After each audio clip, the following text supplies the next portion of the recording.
ile nguvu ya kuweza kuwapatanisha watu. Sio kila mtu anaweza kupatanisha watu, lakini katika Kristo sote tunaweza. Umesikia amina moja?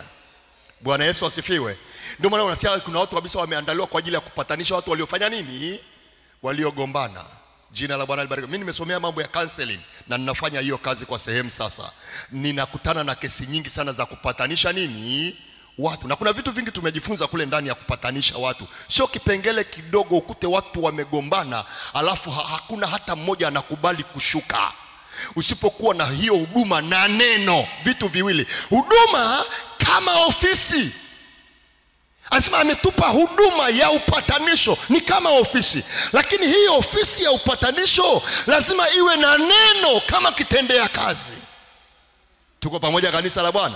Kwa hiyo alichofanya Mungu baada ya kuwapatanisha wao kwa wao, akawapatanisha na Mungu. Ndio anasema ameupatanisha ulimwengu na Mungu.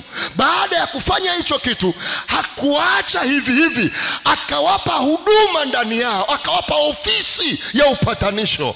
Alafu hakuwapa ofisi tu ya upatanisho isiyokuwa na kitendea kazi, akaweka na neno ndani yao la upatanisho. Tuko pamoja kanisa la Bwana? Kanisa la Bwana tuko pamoja. Kwa nini?